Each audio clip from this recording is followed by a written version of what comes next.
Guys, welcome back to OT Rex. I hope you're all doing well. Today's video is going to be a few different sensory ideas for all of you pediatric OTs as well as parents who are at home working with the little ones. These are basically some of my favorite sensory activities that I've been incorporating into my teletherapy sessions, and the families have been very responsive to it. So I wanted to share some ideas because I know that all of us are working through a very different lifestyle right now with everything going on with the pandemic, so I thought I'd share my ideas. First, we're going to start with the staircase obstacle course. I realized for my very proprioceptive, which is joint and muscle feedback seeking children, they are running around the house, they're climbing on furniture, and they are needing a way to get all of that excess energy out, but we are stuck at home. So one of the best ways to get all of this energy and sensory input into our bodies is to do something with heavy movement. So crawling up the stairs and incorporating some sort of activity such as a puzzle is a really great way to have a fun obstacle course while getting all of that heavy movement in. So what I like to do is have all of the pieces at the top of the stairs and then the puzzle at the bottom. And I ask the child to crawl up the stairs, and you can do it as an animal crawl, and then coming down, they can scoot down on their belly or their back if they are comfortable and if that is safe. And that way they get feedback all along the back of their back or the front of their tummy as well. And oftentimes kids find a preference, so you can let them explore and just guide them through this exercise. And incorporating the puzzle or the fine motor piece really adds an academic piece as well as that fine motor, visual motor piece that is really great for sustaining attention and using our visual motor skills. If you would like to make this more complex, you can add more steps at the bottom of the stairs or at the beginning. So sometimes I'll say, I want you to crawl down the hall and then animal crawl up the stairs, get the puzzle piece, come down, hop 4 times, and then put the puzzle piece in. So this is really going to be about the child and how much they can handle in terms of sequencing steps. But that's a really easy way to just add more steps in the comfort of your home, and you don't really need any supplies. So it's really efficient and kids have a blast with it. Of course, not every neighborhood is well designed for this, but if you live in an enclosed apartment or a neighborhood that has, some quiet areas with sidewalks or just, a safe place to walk, then I would definitely incorporate neighborhood walks into your daily schedule. One, it's really good to just give all of you guys some exercise and some fresh air outside. And also, it's going to be a great way to get all of that extra heavy sensory input into our daily routine. So what I recommend is to pack up a backpack together. It can be the child's school backpack, whatever backpack they like, and you can have them pack some heavy things. You can incorporate some books or some toys, and you can have them pack it up, enjoy the process and let them enjoy it, and then zip it up, put it on, and take a walk outside while they're wearing it.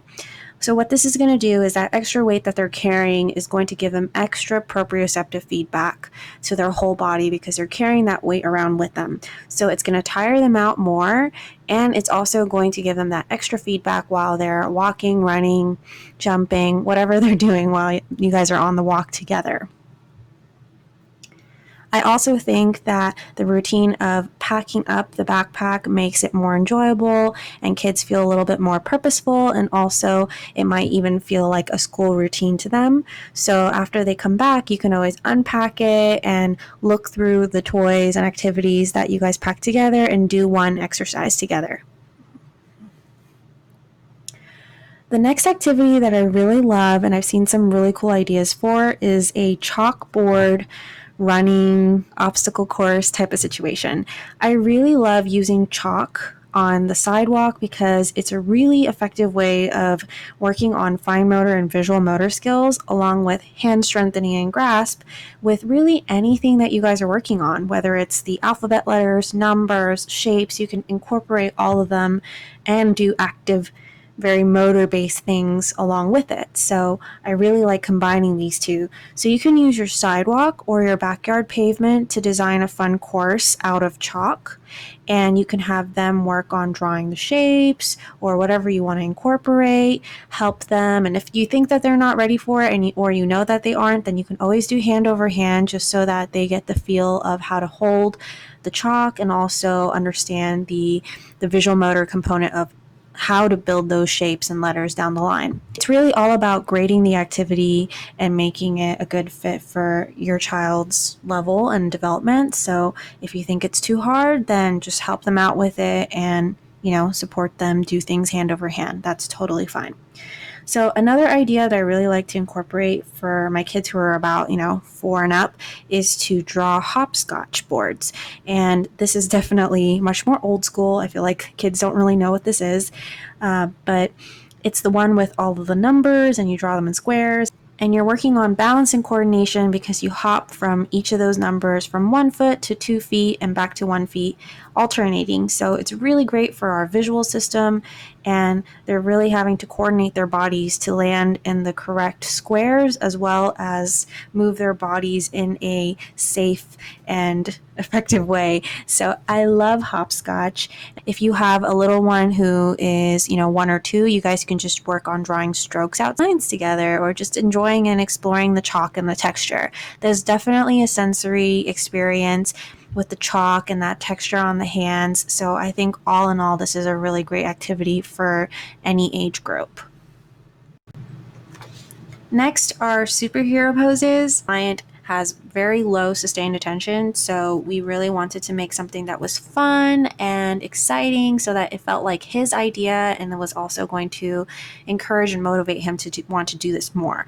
So I essentially wanted to do yoga with this child, and instead we turned it into a superhero pose because he really connects with a lot of TV shows like Paw Patrol and PJ Masks, and this idea of like a superhero coming to the rescue. So what you can do is to find pictures of your child's favorite characters and work on similar yoga poses based on that character's pose. So you might be able to find some online just from a quick Google search, and you can find PJ Masks or Trolls, for example, and there are going to be a lot of poses that are very active, and some of them are going to look like yoga poses. So you can pick and choose and adapt which ones you want to collect. You can print them, or you can find stickers and put them all on one page, and that's going to be your reference page for all of these superhero poses. What I would do is model it first and physically show them what it looks like. You can have the parent do that as well. And then try to aim for a good 5 to 10-second count. If you're thinking this is best starting from about 4 years of age and up, so if you can start at 5 seconds just to get them warmed up, I would try to hold a pose to improve stability and muscle strengthening as well as sustain attention for 5 seconds, and then build it up to 10, and you can have them count with you out loud so that they feel a mastery and sense of accomplishment when they get to that 10 count. This is also a really good way to tease out what activities are harder for the child. You may find that they have a harder time with activities that require heavier balancing, or maybe ones that are more with the upper body, like holding your arms up or weight bearing on your arms. So this way you get to tease apart what are the strengths and weaknesses of the child, and you can start to focus more on specific poses to help strengthen whatever you want to target. My last one is a really popular one. This is huge on most homeschooling, Pinterest, any kind of activity website for kids. It is a sensory bin. I absolutely love sensory bins because they are so simple, so inexpensive, and they last a very long time. So all you need is really a plastic container with a lid. If you don't have that to start off, it's okay. You can just go into your kitchen and find a container that is big enough for your child's hands to go in and kind of play. And we're going to fill it up with toys that are small or alphabet beads. Whatever you guys have at home that is fun to touch and explore, those are all going to be beneficial to dig up or look for in the bin. I like to add a dry texture like rice or beans to finish it up, and that way they can be digging for toys, they can use plastic spoons to work on grasping and scooping, they can do so many things. In addition to that, you can also turn it into like a scavenger hunt, and you can work on following directions or visual scanning skills by saying, hey, can you find the alphabet letter C, or can you find the red car, or whatever you guys are working with. You can incorporate ways to follow directions and have them follow to really look for and attend to what you're asking them to do. If your kids are really comfortable with the dry textures, then you can move on to wet textures as well. Dry is always safer first because they're easier for children to explore and process. And then you can move on to wet textures such as water beads, wet rice, soap suds, or really anything like slime. To get the full benefit of sensory bins, I would aim for 10 to 15 minutes of sensory texture play daily. And this is such an easy way for you to sit at the table and enjoy yourselves together. You can talk about the textures, the colors, the things that they're seeing, especially if your child is also working on speech development. This is a really super fun way to just sit and encourage play and exploration. The great thing about putting this in a plastic container with a lid is that you can just close it, stack it up, and put it away for whenever you want to use it next time. If your child is a messy player and tends to get into things, I highly recommend putting this in a higher shelf or somewhere they cannot reach unless they request it from you. And that's why the lid is really, really helpful, because that way they don't make a huge mess without you there. Those are some of my favorite ideas that I've been working on with a lot of my families lately. I hope you guys enjoy these ideas and find them helpful. I highly recommend that you always model what you want your child to do. So if you are a therapist and you're doing teletherapy, then always have the parent model what you just modeled so that the child gets to see you do it as well as the parent in person. And then adding the verbal and physical directions is so important. I think that a lot of times things seem like a no-brainer to us, so we might just be like, do it, or okay, do what I did.